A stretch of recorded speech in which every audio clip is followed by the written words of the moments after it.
Olá, meus artistas queridos, sejam bem-vindos.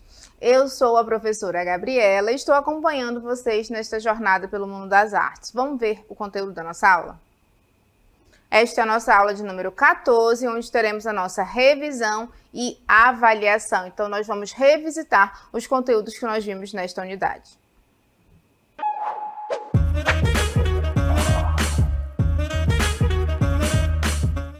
Então, vamos começar a revisitar alguns conteúdos que nós vimos nesta unidade e nós conversamos sobre música, e mais precisamente sobre leitura rítmica. A leitura rítmica é uma ferramenta essencial para o desenvolvimento e expansão do aprendizado musical. Então, a leitura rítmica é como a gente consegue desenvolver e expandir também esse aprendizado musical.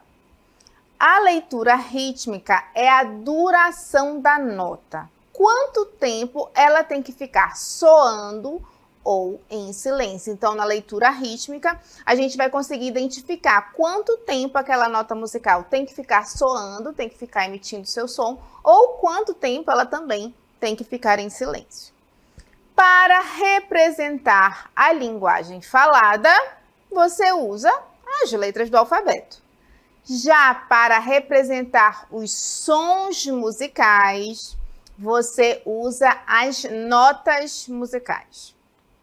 O nosso sistema musical tem 7 notas: Dó, Ré, Mi, Fá, Sol, Lá, Si. Então, a gente precisa recordar que o nosso sistema musical tem essas 7 notas, certo?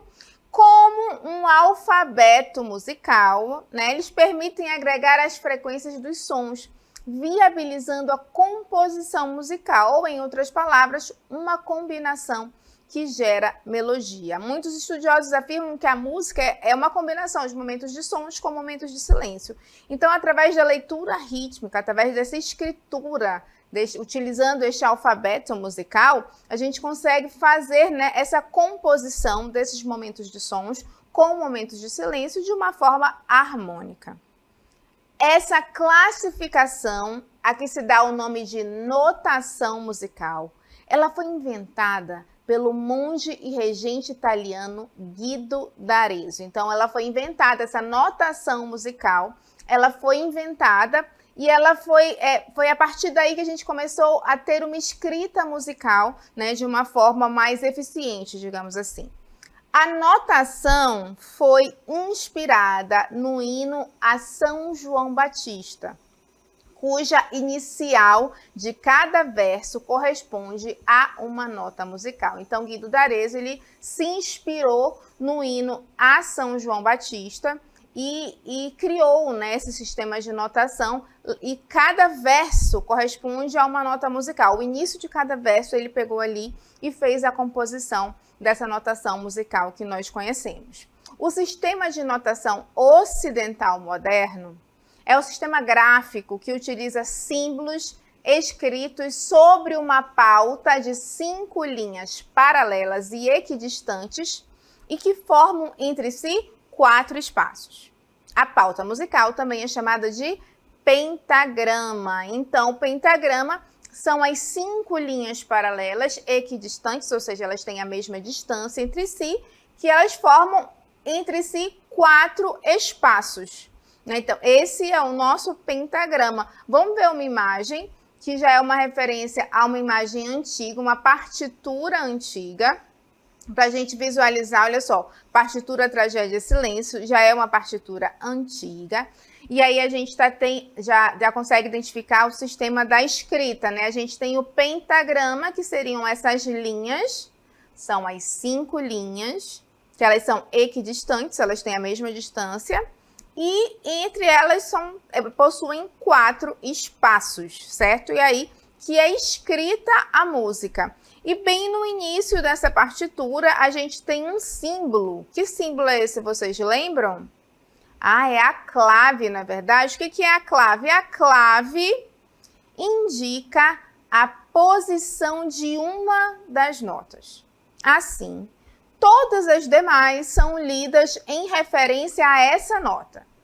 Cada tipo de clave define uma nota diferente de referência. Olha só a importância da clave. Quando a gente coloca a clave lá na partitura, eu já identifico qual é a nota que deve estar em determinada posição, porque a clave vai determinar isso. Então, quando o músico vai ler uma partitura, a primeira coisa que ele tem que fazer é olhar e identificar qual é a clave que está lá no início para ele saber continuar fazendo a leitura daquela partitura. Atualmente, usam-se 3 tipos de clave: a de Sol, de Fá e de Dó. Então, hoje, atualmente, a gente tem 3 tipos de clave. A clave de Sol, ela é própria para grafarmos as notas mais agudas. A clave de Fá é indicada para as notas mais graves. E a clave de Dó é usada para os sons médios, certo? Aí a gente tem a diferença da utilização das claves. Agora a gente vai ver uma imagem para a gente recordar como é que funcionam, inclusive como é a grafia desses símbolos, né? A gente tem aí a primeira imagem da clave de Sol. Então, esse é o símbolo gráfico da clave de Sol. E a clave de Sol já me identifica, que a gente tem o Sol, a nota Sol. Qual é a linha que o Sol está? O Sol está na segunda linha, certo? Aí, a gente tem também a clave de Fá, que é essa aqui. Este símbolo gráfico da clave de Fá. A clave de Fá, olha só onde estão os 2 pontinhos dela. Ele já me indica que o Fá está aqui na 4ª linha, certo? Aí, nós vamos ter a nossa clave de Dó, certo? E a clave de Dó, olha aqui o símbolo da clave de Dó. E a gente tem aqui como exemplo a clave de Dó na 4ª e na 3ª linha. O que quer dizer isso, professora? Se eu estou com uma clave de Dó na 4ª linha, ó, aqui o espaço está aqui na 4ª linha, quer dizer que na 4ª linha eu vou encontrar o Dó. E se está na 3ª linha, a minha clave de Dó, isso quer dizer que o que eu vou encontrar na 3ª linha? O Dó. Certo? Então, é importantíssimo a gente identificar quais são as claves que estão no início da partitura para a gente poder saber onde vai ficar posicionada a nota musical. E aí a gente tem uma imagem que vai mostrar agora mais precisamente só as claves. A gente tem a primeira, qual é a de Sol, a segunda a de Fá e a terceira a de Dó, que aí a gente tem na clave de Dó uma diferença da 3ª para a 4ª linha. Certo? Então, é importante a gente reconhecer, observar essas grafias, esses elementos gráficos e saber reconhecer qual clave é para a gente já conseguir identificar. Se é a clave de Sol, é assim, essa nota tem que estar na 4ª linha e assim sucessivamente. Então, a gente recordou algumas coisas de escrita musical. E continuando os nossos assuntos, olha só, na época do descobrimento do Brasil, os portugueses se surpreenderam com a maneira de vestir dos nativos e a maneira como eles faziam músicas, cantando, dançando, tocando instrumentos. Nesse primeiro momento, instrumentos como chocalho, flautas e tambores. Então, neste primeiro momento, eles tocavam instrumentos como chocalhos, flautas e tambores. E um dos instrumentos que apareceram também foi o maracá. O maracá é um instrumento muito apreciado pelos indígenas tupis da costa do Brasil. E os índios costumavam dançar em círculos, cantando e batendo os pés. Então, o maracá, ele é um instrumento musical de origem indígena, Então, a gente vê aí que o maracá, muitas etnias até utilizam eles presos nos pulsos e nos calcanhares, justamente no momento que eles estão fazendo os seus rituais, ele vai emitindo o som também. Vamos ver agora um pouco de uma imagem, escutar um pouco do som de um maracá.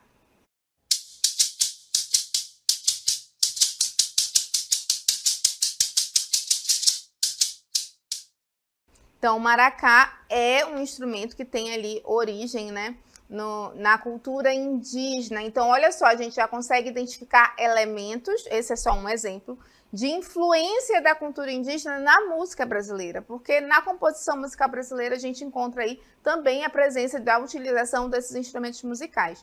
Mas não só a herança indígena, nós temos a herança africana.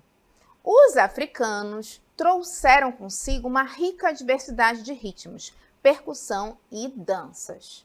Instrumentos como o atabaque, o berimbau, o agogô e o reco-reco se tornaram fundamentais para a criação de novas sonoridades. Então, a herança africana e a cultura africana também trouxe elementos que foram incorporados à nossa cultura. A gente sabe que nós somos uma grande miscigenação, né?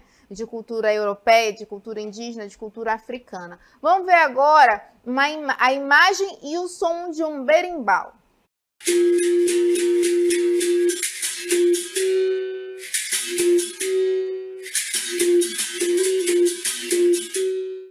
É um instrumento de origem africana que ele é também utilizado na música popular brasileira. E a gente tem até um outro instrumento que também é bem utilizado na música brasileira, que é o reco-reco. Vamos conhecer?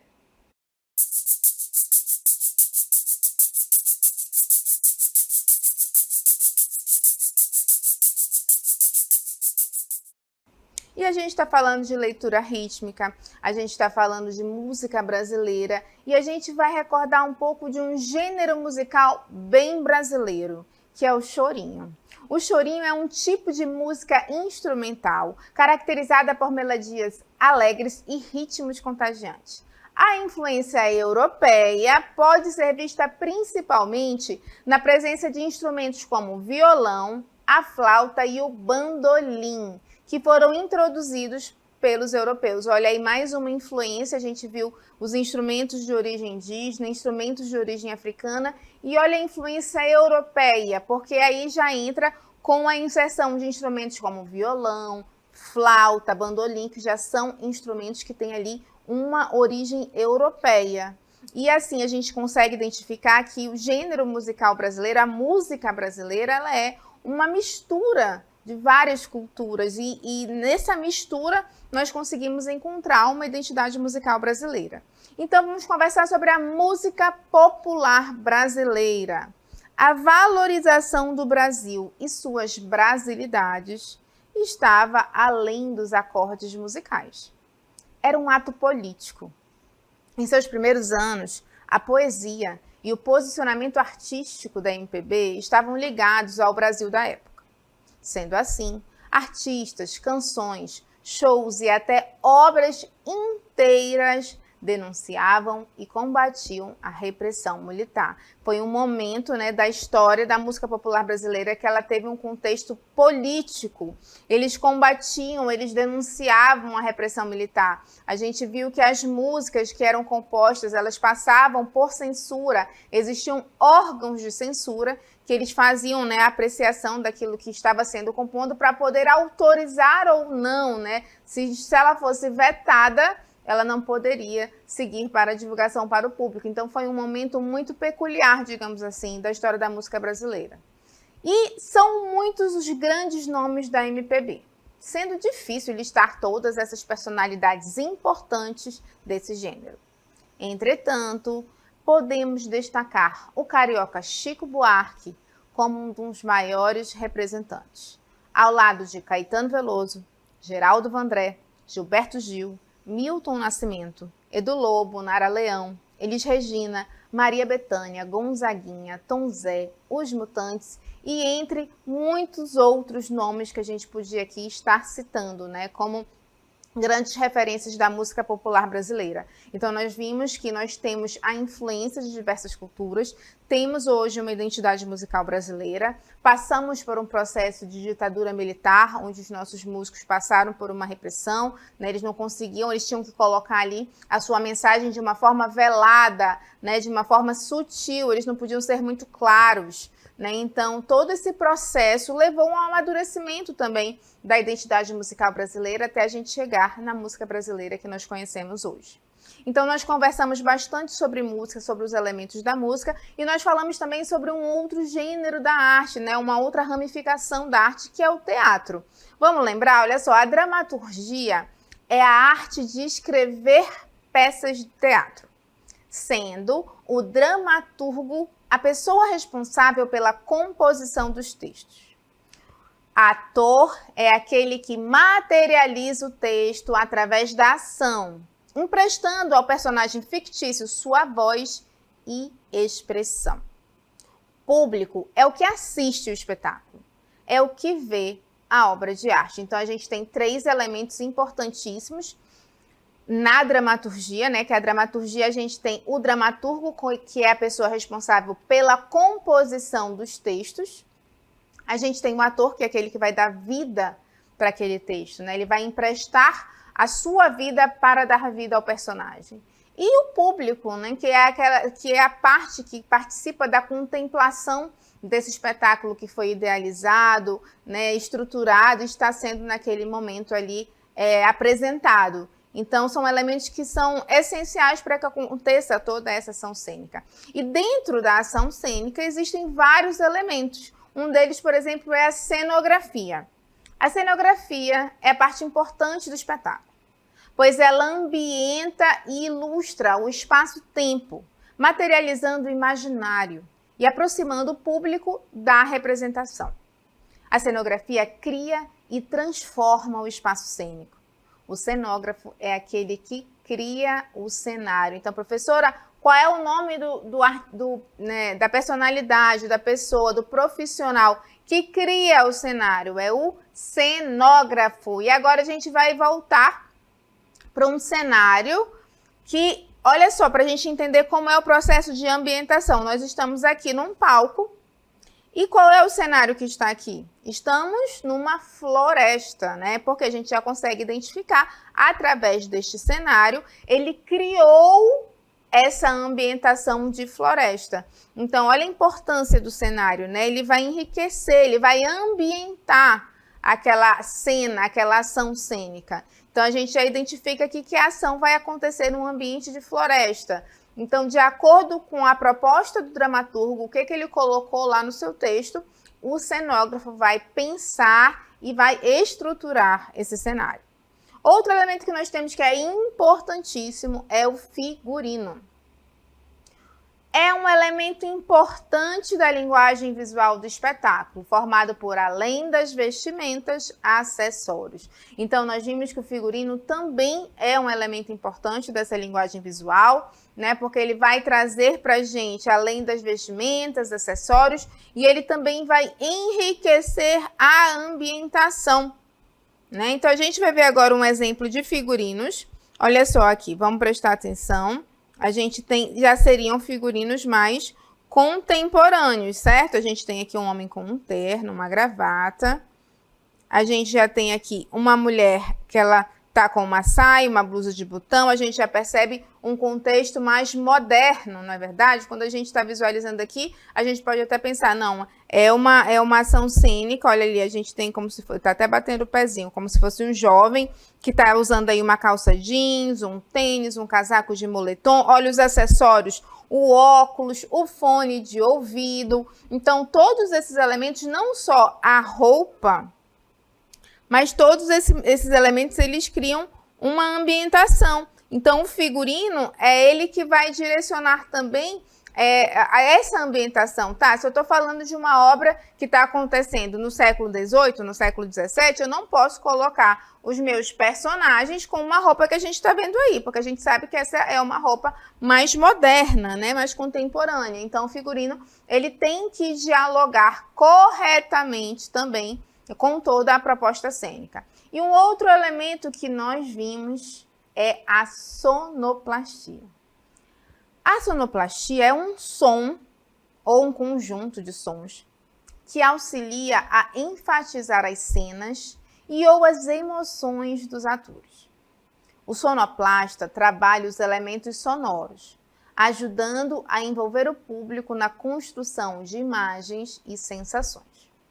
As músicas e sons utilizados devem ser intimamente ligados ao que acontece na cena, O sonoplasta deve estudar o texto e depois acompanhá-lo passo a passo. Isso é um elemento importantíssimo. O sonoplasta, ele precisa, além de estudar o texto, compreender, né, tudo o que acontece naquele texto, ele precisa acompanhar passo a passo a ação cênica, porque a sonoplastia, ela acontece de uma forma simultânea com a ação cênica. A cena está acontecendo e o efeito sonoro, ele vem junto. Então, para ele colocar esses efeitos sonoros em ação, ele precisa conhecer o texto para saber qual é o som que ele tem que colocar e ele precisa estar acompanhando aquela ação, justamente para saber em qual momento ele vai colocar o som adequado. O sonoplasta é aquele que compõe e faz funcionar os ruídos e sons de um espetáculo teatral. Então, a gente vê a importância, né, do sonoplasta acompanhar a ação cênica, ele conhecer o texto e acompanhar o desenvolvimento daquele texto, porque é essencial que esses efeitos sonoros, eles aconteçam no momento certo, né? Não adianta, quando ele perde o time, como a gente chama, o momento da entrada em cena, ele acaba que não funciona da forma como ele deveria funcionar. A gente vai ver 2 exemplos de efeitos sonoros. Vamos escutar o primeiro.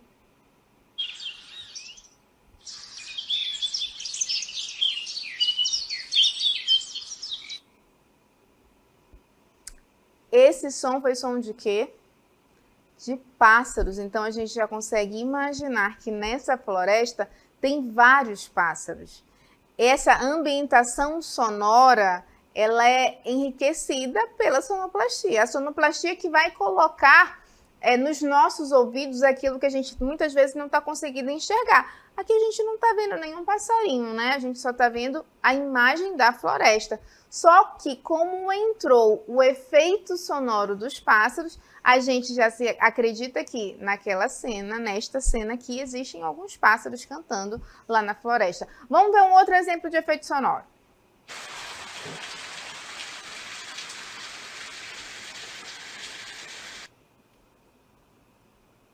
Aqui a gente já tem um efeito diferente. E aí, vocês identificaram que som é esse? Esse é o som de chuva. Já dá até uma vontade de ficar deitadinho assim. Olha só esse ambiente de floresta, a chuva já fica até meio frio, já dá até uma sensação, né, de um clima mais friozinho, justamente porque entrou o efeito sonoro da chuva para enriquecer essa ambientação. Então, a ação cênica, de uma forma geral, ela conta com a participação de vários elementos. São vários personagens que estão ali juntos, né, vários profissionais que estão ali juntos, atuando para que a ação aconteça da forma que ela foi imaginada. A gente tem a ação do maquiador, que ele vai preparar, né, fazer a maquiagem adequada, ele vai fazer a caracterização, aquele personagem ele vai ser caracterizado da forma como ele precisa, né, para tentar trazer cada vez mais próximo da realidade aquela ação cênica. A intenção é que quando a gente estiver apreciando uma peça teatral, é como se aquilo estivesse acontecendo na vida real. Então, por isso, a necessidade de se aproximar cada vez mais daquele momento de uma forma real, utilizando a roupa adequada, a maquiagem adequada, o cenário, os sons, tudo tem que estar ali, ó, dialogando, se comunicando de uma forma harmoniosa, para que a gente tenha a sensação de que aquilo está realmente acontecendo de verdade, no mundo real, que não é um processo de ficção, né? Não é uma encenação. Então, faz parte da imersão do público dentro daquele momento, né? De a gente se sentir pertencente realmente àquele momento. Então, o teatro, ele conta com a participação de diversos profissionais, é uma obra de arte que ela conta com várias mãos acontecendo ao mesmo tempo. Então, nós recordamos os conteúdos que nós vimos nessa segunda unidade, nós falamos sobre a música, nós falamos sobre o teatro e como essas expressões artísticas, elas são importantes instrumentos de expressão e de comunicação.